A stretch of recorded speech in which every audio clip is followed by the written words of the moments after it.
In the past 24 hours, there's been a lot of talk in the media about Marcellus Williams, convicted of fatally stabbing former newspaper reporter Felicia Gale in her home in 1998. Williams was executed by lethal injection in Missouri last night. Over 4% of all death row inmates are later found to be innocent. That's a chilling statistic, especially when you consider that once the punishment is carried out, there's no going back. One such tragic case is that of Marcellus Williams, who was executed by lethal injection in Missouri in September 2024. Despite growing concerns over his murder conviction, his attorneys presented new evidence that pointed to jury bias and potential contamination of the murder weapon. But these efforts were not enough to save him.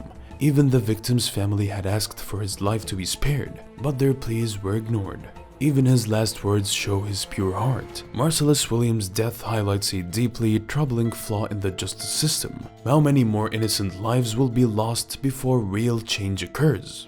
Information concerning the death penalty was illustrated in the execution of Marcellus Williams in Missouri, which shows a striking failure in the judicial system, especially in cases of capital punishment, where evidence of innocence is discovered after conviction. He was convicted for the 1998 murder of Felicia Gale, and while he was convicted, there was no DNA match to the crime scene, and there were complaints of racial prejudice in the trial of this black man. It is, however, increasingly recognized that there are systematic problems with the manner in which post-conviction evidence is presented to and considered by courts, and with the procedural rigidities that can enable potentially wrongful executions to go forward when serious questions remain. The main problem of Williams' case is omission of DNA that would otherwise clear him. When in 2015, the DNA sample was taken, no trace of biological material belonging to Williams was found on the knife, which utterly questions his implication in the crime. Nevertheless, the courts turned down motion for a new trial. This ignorance of scientific evidence best depicts one of the major concerns in the justice system: their lack of willingness to review cases, and they've already closed despite new important findings. This rigidity can prove lethal in capital punishment for various cases. There was also overdependence on witness evidence, including dubious characters, which was one of the worst issues that prevailed during Williams' trial. There was evidential reliance on a former girlfriend of Williams and a jailhouse informant who said Williams stated he committed the murder. The decision to use jailhouse informants is unadvisable many times, and the word of choosy eyewitnesses is questionable. The likelihood that indeed these witnesses bore witness in a bid to benefit from the witnesses box, for example, light sentences, further demeans the legitimacy of the case against Williams. This pattern of using compromised testimonies instead of hard evidence is a common feature of all wrongful convictions witnessed in the US. Racial bias also played a troubling role in Williams' trial. He was convicted by a nearly all-white jury, a common occurrence in cases involving black defendants, particularly in southern states like Missouri. The composition of jury raises concerns about whether Williams received a fair trial, given the well-documented history of racial discrimination in jury selection. Studies have shown that black defendants, particularly in cases involving white victims, are more likely to be sentenced to death, suggesting that systematic racism may have influenced the outcome of Williams' trial. For us to understand the tragic consequences of this case, we must understand Williams' life, the crime that Williams was accused of, and the evidence presented against him. When Marcellus Williams, then 29, allegedly killed Felicia Gale, he had a checkered past of petty crimes, but he did not have a record for violence or a proven link to Gale. Gale was found stabbed 43 times in her St. Louis home on August 11, 1998, a crime that rocked the community. The only evidence for police to go on was physical, and they didn't have much until 2 years later when the informant tipped. Williams' case was largely circumstantial.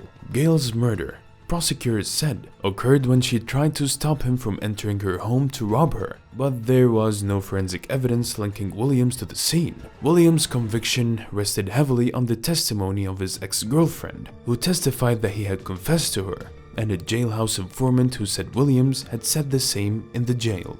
The problem with such testimony, as I noted above, is that it's often motivated by personal gain. Informants may be hoping for leniency in their own legal cases, ex-partners for their own reasons, for spite or coercion.